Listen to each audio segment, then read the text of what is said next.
Greetings and salutations, everyone. My name is Kirk Cousins. Welcome to my YouTube channel. Today, we're talking about my quarterback and tight end rankings for the 2022 fantasy football season. Now, I know we haven't talked about quarterback or tight end rankings in quite some time, but the reason why I wanted to readdress these rankings is because we have a bye-apocalypse on hand in Week 9. There are 6 teams on bye, which include the Cleveland Browns, Denver Broncos, Dallas Cowboys, New York Giants, Pittsburgh Steelers, and San Francisco 49ers. And because many of us were relying on the efforts of a Dak Prescott, Jimmy G, Pat Freiermuth, Greg Dulcich, who as of late has been incredible for the Denver Broncos, because we've been relying upon those players and they're all out this week, you may be in a little bit of trouble. So I wanted to go ahead and talk about my top 16 quarterback and tight end rankings. Of course, giving you guys my opinions and statistics on the matter in order to justify everything, to kind of give you guys a little bit more insight as to how I think it's all going to pan out when it's all said and done at the end of Week 9. Now, of course, like we do on every single rankings episode, we'll begin by talking about matchups and giving you guys a little bit more perspective as to which one of these quarterbacks have the most advantageous matchups going into the week and which one of these quarterbacks perhaps we want to be careful of because of said matchup and might want to fade them accordingly. Of course, that is the entire schedule for today, and we'll get into that immediately. As you can see to the right of me, we've already revealed our top 16 quarterback rankings. I'll talk about them each individually, just giving you guys a little bit of perspective on the matter. Before we begin, if you guys have not yet already and you want daily fantasy football content sent in your direction, be sure to subscribe. We're making daily fantasy football content not only to help you win your Week 9 matchup, but of course, win the whole thing. We want to win 2022 fantasy football championships, and that is our goal as I continue to bring you daily content. Now, after tonight's Thursday night football game between the Philadelphia Eagles and Houston Texans, I will be live streaming here on the channel. So if you have any other follow-up questions regarding any of the rankings videos I've posted this week and or trade questions, join us after the game. I'll be here live streaming for probably 2 hours. If you guys have any questions and you want to just chat, talk with the community, and, of course, get our team in the right position to win said championships. Also, before we begin, tonight's game is, even though it's not as exciting because it's the Houston Texans on one side, you still got to potentially get a little bit more action in it because we know that there's going to be a lot of success from the side of the Philadelphia Eagles. Go ahead and check out PrizePick, and in my opinion, you should be picking more on Miles Sanders rushing yards and Devonta Smith overall receptions. We talked about that throughout the entirety of the week, throughout our rankings videos. Those are 2 of the best possible options in my mind, but I haven't been, the most accurate in terms of PrizePicks as of late. But hey, go ahead, check it out yourself. There's a link down in the description.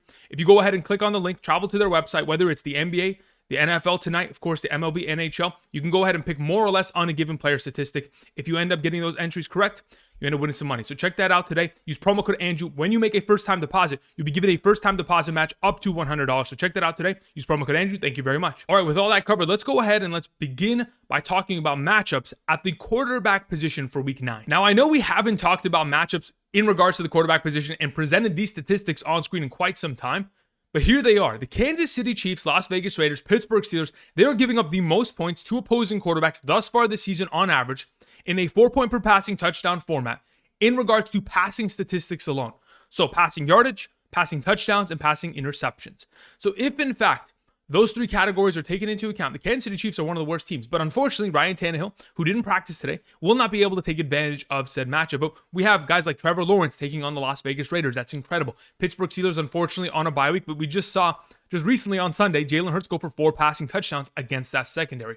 The Atlanta Falcons, of course, Justin Herbert, even though he's not going to have wide receivers there to help him, will still have himself a good opportunity at one of the worst secondaries in the National Football League, who are giving up the most points to opposing wide receivers thus far this season on average in a half PPR scoring format. We have the Tennessee Titans, who obviously will be at the mercy of Patrick Mahomes, who's probably going to dice them up coming off the bye week. They've been preparing for that matchup and obviously are going to put a quick number on the board. That's why I have him so highly ranked. Of course, the Arizona Cardinals, Geno Smith could end up putting up some pretty good numbers here and there, mainly because the Arizona Cardinals, yes, they haven't played terrible against quarterbacks, but as of late, it has kind of gotten off the rails as they've given up 6 touchdowns in the last 2 games to opposing quarterbacks.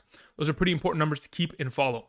Either way, just giving you some more perspective on the matter. Obviously, some of the more difficult matchups on the week, the Chicago Bears, of course, they haven't given up many points to opposing quarterbacks, but that's mainly been because, well, the running game has been so successful against that defense. And quarterbacks don't really have to pass for the majority of the game when they're winning and they're up and running the ball in the second half. So with all that mentioned, let's go ahead and let's hop back into our top 16 quarterback rankings as I'll share with you guys my opinions right now. All right, let's go ahead and let's begin with our number 1, Josh Allen. It's pretty simple. You're starting Josh Allen if you have him, mainly because he's a stud quarterback, but the stat that I found regarding him as of late is that in the last 12 consecutive regular season games, so this includes 2021 and 2022, in his last 12 consecutive regular season games, he has put up 2 or more touchdowns. That's an unbelievable streak, and hopefully that continues this week.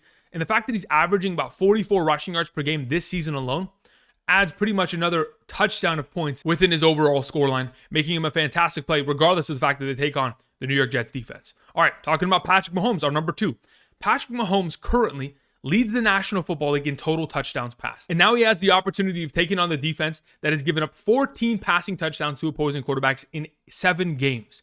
Again, that's the 3rd most amongst all defenses in the National Football League. It is an incredible matchup, and the fact of the matter is Patrick Mahomes is only getting better.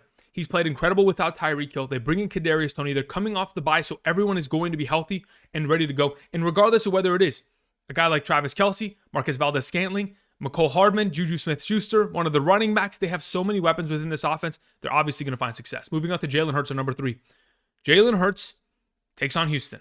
This should be a very easy matchup. Now, despite the fact that Houston has only allowed 5 passing touchdowns and 7 interceptions to opposing quarterbacks thus far this season, you have to take into account the fact that they haven't played against very many good quarterbacks, and teams just run the ball against Houston because they've just given up too many yards, and they're not equipped with enough, talent on that defensive side of the ball to stop what the NFL presents on a weekly basis. I mean, they've played against, Malik Willis, Matt Ryan, Russell Wilson, Trevor Lawrence, Derek Carr. These aren't, world beaters. These aren't the best quarterbacks in the National Football League. But when you present Jalen Hurts taking on this defense with his ability to run the ball and the opportunity to kind of develop that even more, it's a perfect matchup. Moving on, Lamar Jackson on number 4.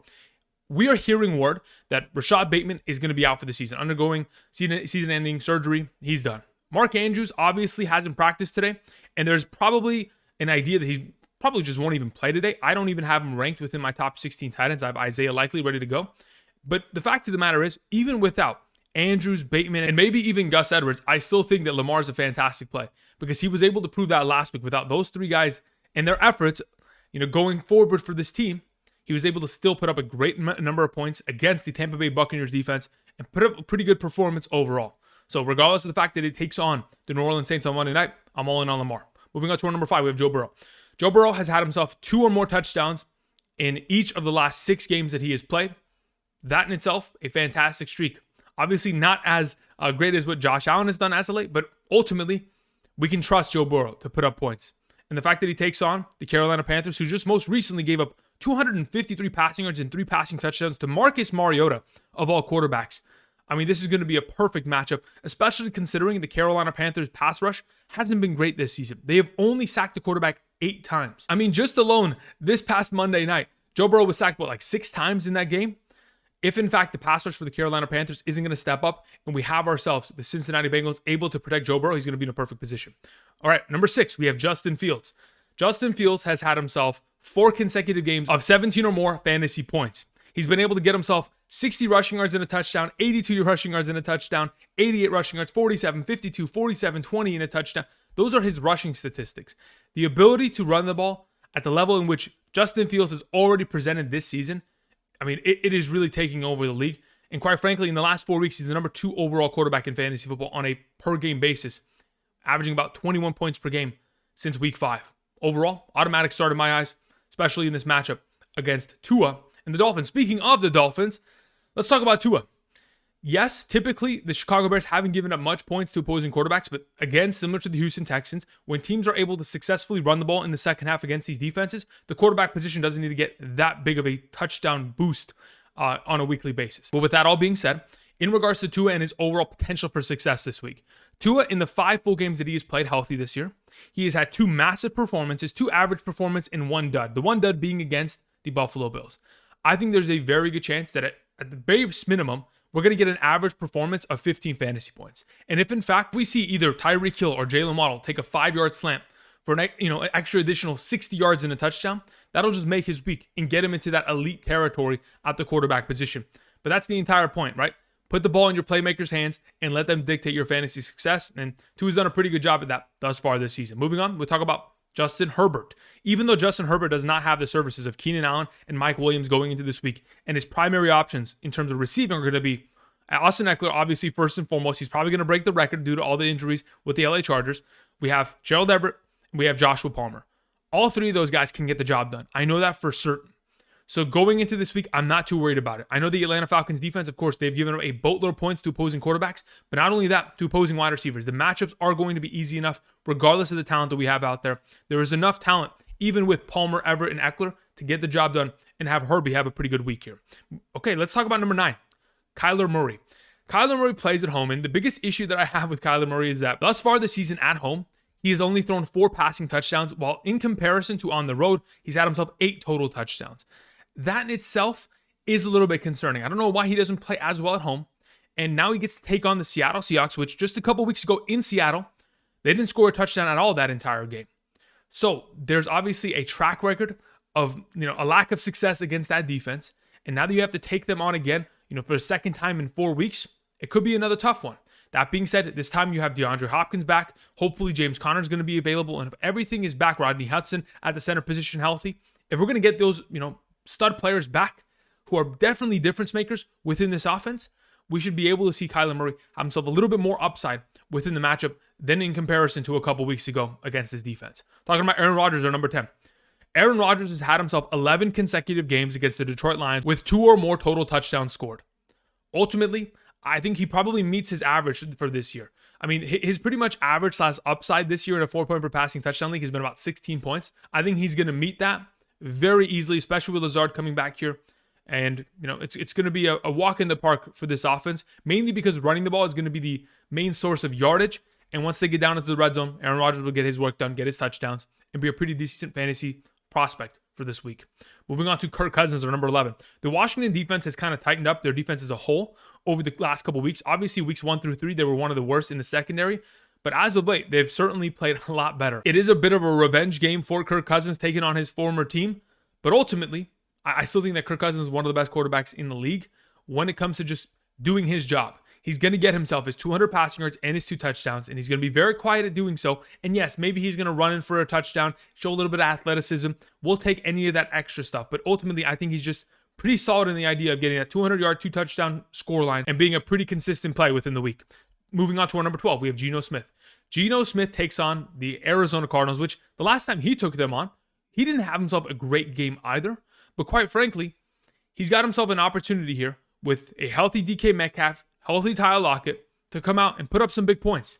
Again, in the last 2 games, the Arizona Cardinals defense has given up 6 passing touchdowns to opposing quarterbacks. 4 to Andy Dalton, and of course 2 this last week to Kirk Cousins. Obviously, Kirk Cousins also had a rushing touchdown on the ground, but that's completely out of the category. In regards to what Geno Smith's overall potential is, we've seen him have ebbs and flows this season where he has inconsistencies at time. But to be honest, I think this is another one of these games where if Tyler Lockett shows up the way I expect him to, especially against this Arizona Cardinals defense, which he's found a lot of success against, he should be a fantastic play. Moving on to Matthew Stafford, our number 13. Matthew Stafford, in the last 2 games that he's taken on the Tampa Bay Buccaneers, both in 2021 season. One was a regular season game, one was in the playoffs. He has put up 709 passing yards and 6 passing touchdowns in those 2 games.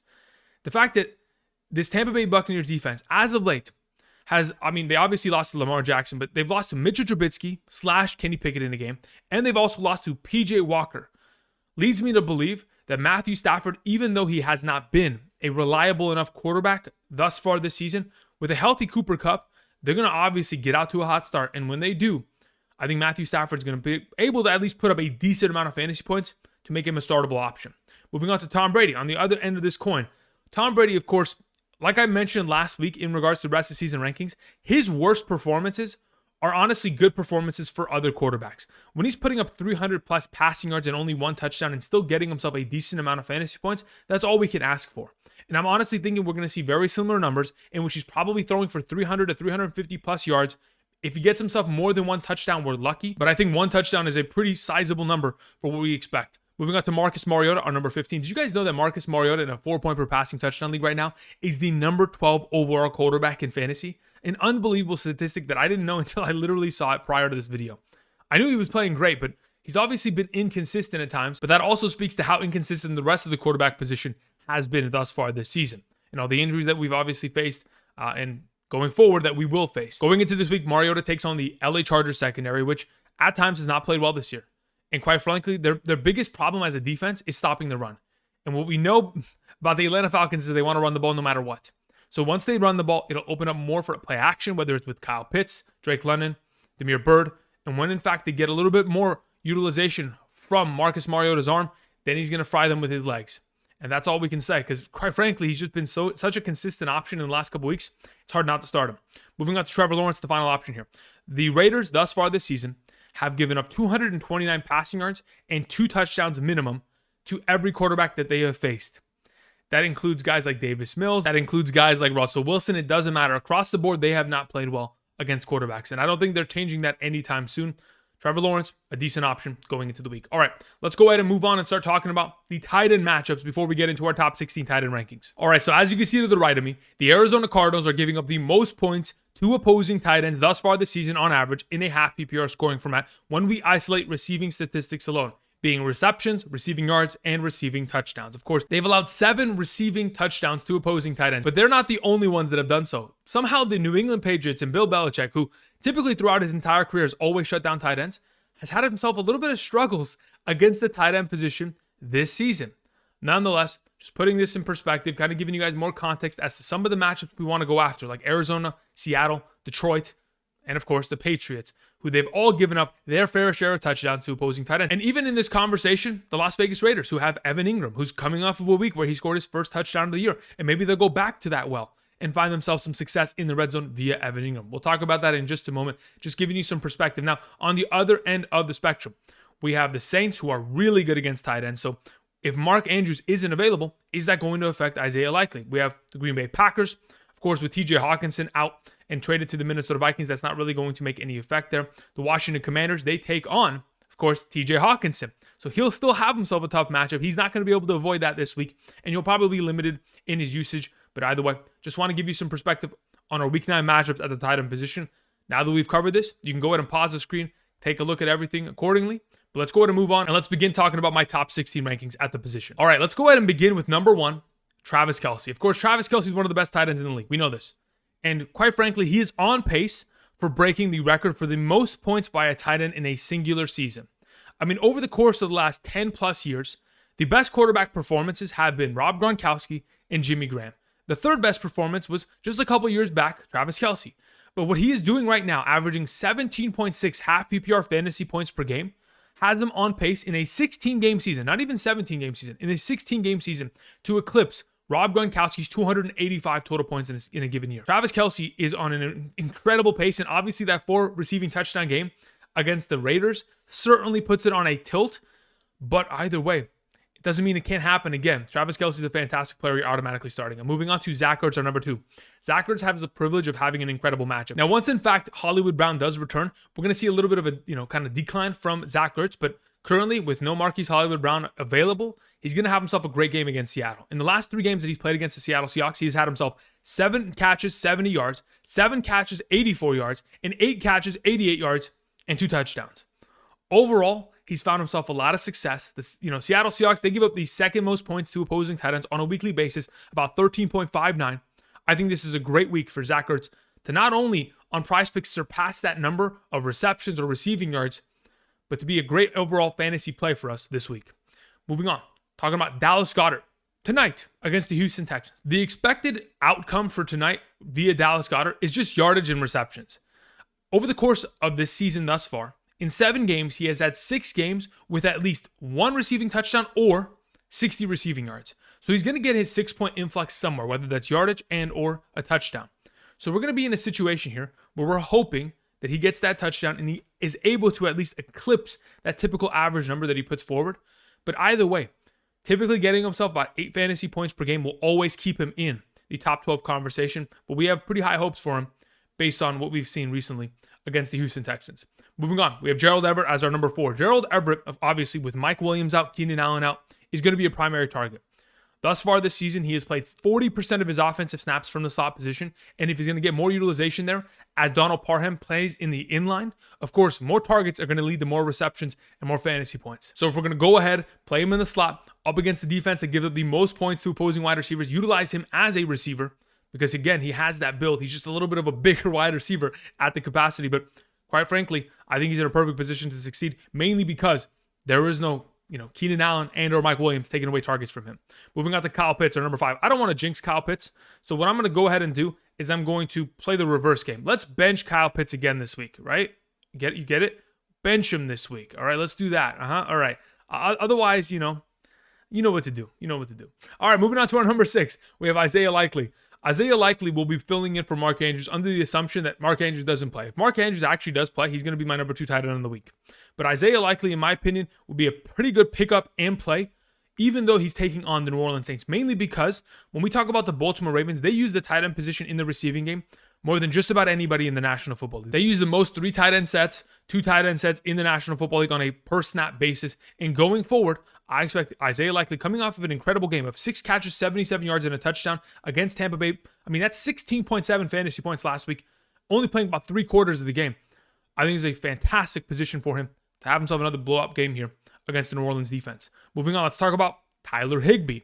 Tyler Higbee is kind of in that, in-between spot, mainly because the last couple games here, they haven't been great, quite frankly. Obviously got injured a little bit early in that game against the San Francisco 49ers last week, but we know that the 49ers really like to shut down opposing tight ends. It really is tough to play up against Fred Warner when he's just all over the field running sideline to sideline. That being said, Tyler Higbee in the last 2 games that he's played against the Tampa Bay Buccaneers has been incredible. And obviously we just saw Isaiah Likely have himself a great week against Tampa Bay. We also saw Tommy Tremble, who is not really a receiving tight end, find himself a touchdown in the game against the Tampa Bay Buccaneers recently. But in the last 2 games that Tyler Higbee has had an opportunity of taking on Tampa Bay, 4 catches, 51, 5 catches, 40, and a touchdown. There's a lot of upside here, and we're hoping he meets that. Moving on to Robert Tonyan, our number 8. Robert Tonyan has scored a touchdown in each of the last 3 games that he's played against the Detroit Lions defense. The fact that Mike Gesicki scored a touchdown against them, the Dallas Cowboys tight end scored a touchdown against them, and the Seattle Seahawks scored 2 touchdowns against Detroit. All of those stats coming within the last 4 games for the Detroit Lions. There is a lot of potential for Robert Tonyan, who is getting himself quite acclimated within this offense, getting himself a pretty good target share, considering he is a Green Bay tight end. Typically throughout the history of Green Bay tight ends, there hasn't been guys that get too many targets. But ultimately, he's in a position here where he can sneak in, get himself a touchdown, and make his week. Moving on to Evan Engram on our number 9. Evan Engram in probably a full PPR, a little bit more valuable, but in a half PPR scoring format, considering touchdowns are really the difference maker between being a top 12 tight end and not, he's in a tricky situation. Obviously, the Las Vegas Raiders, they've given up the 5th most points to opposing tight ends, but that 4 touchdown game from Travis Kelce, 30 fantasy points, definitely does skew it in one direction. Either way, considering Evan Engram, in the last 4 games, he's posted 4 receptions and 40 receiving yards minimum in each of those contests, and is now recently getting red zone opportunities. Leans me in the direction of course, starting him. Moving on to Darren Waller, our number 10. I don't even know if Darren Waller is going to play. He should be able to return, and if he does, of course, he's going to be an immediate difference maker within this offense. If you can go ahead and dominate the middle of the field with this tight end, that's exactly what they need, because Hunter Renfrow hasn't been able to do that. You have Devontae Adams and Matt Collins on the outsides, obviously making plays, and they've been running the ball pretty effectively. But if you can go ahead and challenge the middle of the field with play action, with Darren Waller, that is the biggest difference maker, which will open up this offense and prevent them from getting shut out, just like they did last week. Moving on to Mike Gesicki, our number 11. Mike Gesicki in the last 2 games with Tua has had 11 total targets. If you go back to the first 3 weeks of the season when Tua was healthy, he only targeted Mike Gesicki 6 times in those 3 games. We've seen the game plan for the Miami Dolphins over the course of the last couple weeks. So if we're going to continue to see more and more opportunity to go in his direction, of course, he's a talented enough option to get himself a decent fantasy week, whether or not he scores fantasy points via touchdown. Moving on to Hayden Hurst, the final of our top 12. In the last 2 weeks, he's been able to put up 4 receptions and 40 receiving yards minimum. Very similar to what Evan Engram has done as of late. And he has himself a pretty good opportunity in this Carolina Panthers matchup. But the issue is, yes, Kyle Pitts, 5 catches, 80 yards, and a touchdown. Kate Otten, 4 catches, 64 and no touchdown. And we even saw, George Kittle, 5 catches, 47. The biggest issue is he going to have enough opportunities to meet that level of play? That's the only question. Because yes, there is no Jamar Chase, and we're expecting Hayden Hurst to get more opportunity within this offense. But quite frankly, we haven't seen that based on last week's game. So if in fact he gets a little bit more targets, more opportunity down in the red zone, then we're talking about the right conversation of getting him into that top 12 by the end of the week. Moving on to Taysom Hill, on number 13. Taysom Hill in the last 2 weeks has put up, and I quote, 7.78 fantasy points at 9.62. He's, averaging about 8 fantasy points per game. And quite frankly, over the last 2 weeks, 8 fantasy points makes you a top 12 by the end of the week. I think there's a very good chance that Taysom Hill, with the amount of rushing attempts, passing attempts, targets that he is seeing, probably becomes a relevant option. Michael Thomas is having surgery. He's on the IR. He's done. Taysom Hill is a consistent option that's going to continue to get touches within this offense. Moving on to Dawson Knox.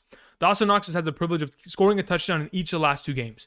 Touchdowns are fun, especially at tight end. If you score them, you're going to have a great week. If he doesn't, well, he's going to have himself 3 fantasy points and an unfortunate overall performance because the Jets, quite frankly, are one of the better teams against the tight end position. Moving on, let's talk about TJ Hockenson. He is a part of the Vikings now. And the fact of the matter is, we're probably not going to see him play too much. He'll probably get some utilization here and there. But if you guys remember last year, when Zach Ertz, he went ahead and played about 60% of the offensive snaps in his first game with the organization, but they wanted to get him involved, and he scored a touchdown in that first game. We could see something very similar this upcoming week as they take on the Washington Commanders, but it is a tough matchup like we talked about, so it's going to have to be done down in the red zone rather than anywhere else. Moving on to our final option, Tyler Conklin. If, in fact, Zach Wilson has finally figured out, oh, wait, I can throw the ball to my tight end and actually find ourselves a lot of success, and I don't have to just funnel target only Corey Davis, because quite frankly, he hasn't learned to throw to anybody else on a consistent rate than Corey Davis in his career. But if we can go ahead and kind of get a streak going here with Tyler Conklin, where he can be the security blanket for this offense. Again, the offensive coordinator is a former offense coordinator for the 49ers. You brought in 2 tight ends this offseason like Conklin and Uzama for this exact reason. You need someone to be the security blanket of this offense, dominate the middle of the field from the inline. And hopefully, Tyler Conklin can put up another great week here. Obviously, being the number 1 tight end last week was out of nowhere, but we're just hoping for receptions and yards. We don't even care about touchdowns. Let's get the receptions and yards on a consistent basis. Then we'll worry about touchdowns in better matchups. All right, that's going to cover it for me today. Those are my top 16 quarterback and tight end rankings for week 9 of the 2022 fantasy football season. Thank you, everybody, for watching. After tonight's game, I'll be live streaming here on the channel. If you have any questions, be sure to hop on by. For those of you who have just found the channel and haven't subscribed yet, be sure to do so. We're making daily fantasy football content in order to help you win your weekly matchups in a 2022 fantasy football championship. Of course, be sure to check out PrizePicks. Use promo code Andrew for tonight's game against the Philadelphia Eagles and, of course, the Houston Texans. That's going to cover it for me. And until tomorrow, guys, I'll see you. Peace.